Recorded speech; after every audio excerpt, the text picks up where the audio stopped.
Hi guys, it's Patch. I'm just in the Peak District for a few days, walking about, visiting some places that I haven't been in a while, testing some new gear out, and yeah, I also filmed new clips for my intro video that I think you probably hopefully just watched. Sorry, I've got a brew on the way. Let me just sort this out.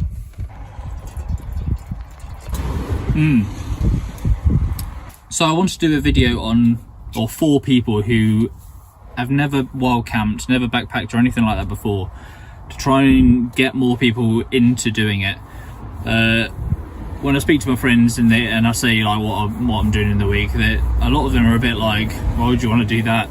I think a lot of people think it's kind of dangerous, or they're a bit nervous about doing it, a bit trepidatious, especially women, which is understandable. But there's no reason to be. There's no wild camping and backpacking isn't inherently dangerous. The thing is dangerous if you don't have any common sense. And I know common sense isn't as common as it should be these days, but as long as you apply it, you should be absolutely fine. There's no reason why you should be in danger when you're wild camping or backpacking. So I'm going to give you, let's see how many tips I can come up with straight off. I think it's probably about 4. So, but they're dead easy, and like I said, they're mostly common sense. So the first tip is have the right gear. Have the appropriate gear for what you're going to be doing. If you're just going to be walking a couple of K, camping for a night, coming back, you can do that on a pretty good budget. You don't need to spend loads of money buying all the fancy stuff if you're just going to be kind of car camping, is what they call it. So yeah, make sure you have the right gear that you actually need, and alongside that, or hand in hand with that, is go at a time of year that's a little easier. So in the UK, summers, or most places, the summer is kind of the driest and warmest time of year to go, although today is actually disproving that. It's pretty rats up there. So yeah, check the weather forecast before you go. Set a weekend or whatever time you want to do your first wild camping trip. Look at the forecast a couple of days before, check it's going to be warm and dry, and you should be onto a winner. You definitely don't want your first few trips to be wet and miserable, because although it's character building, which it is, it might well just put you off for life and you never go back to it. So make sure you have the right gear for what you're going to be doing. Go at a time of year that's easiest or most comfortable and lowest risk. And also that will help with not having to spend loads of money on a 4-season sleeping bag, whatever, all this. Especially if you don't know if you're going to be wanting to get into it. So try and borrow kit as well. That's another kind of secondary tip for the gear. Third one is try and stay close to civilization. So a nearby village, town, there's loads of these throughout the Peak District and Lake District, or whatever your closest national park is. Try and stay close to somewhere you can kind of escape to if the weather turns, if something happens. Like even a nearby campsite that's got a toilet and a shower and whatever, a room you can dry off in.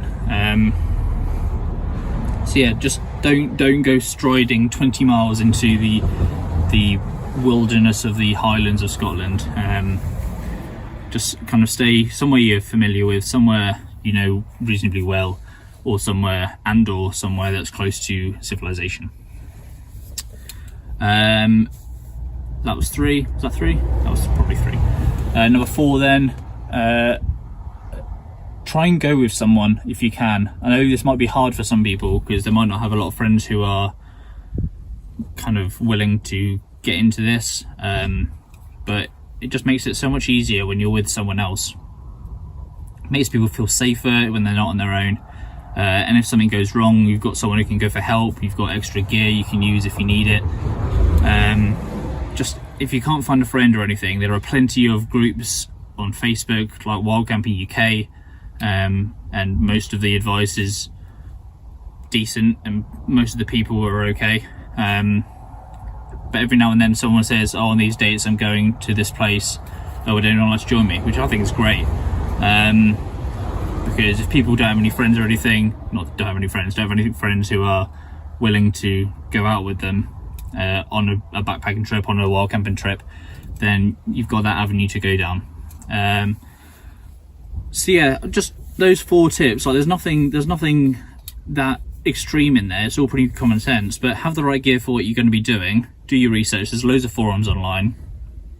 Go at a time of year that's most reasonable and comfortable, and so you don't have to spend that much money on kit.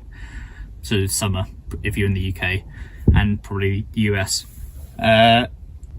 Stay near civilization where possible, so have an escape plan.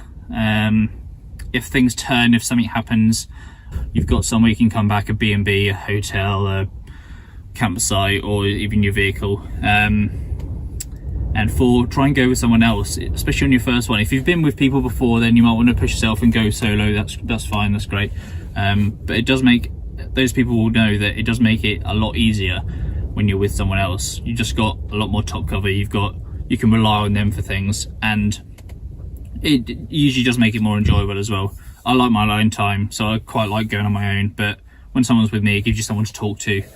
And yeah, so those 4 tips hopefully should kind of get you started. That's the very beginning of starting kind of wild camping. That's the first 4 things you should be thinking of for your first trip.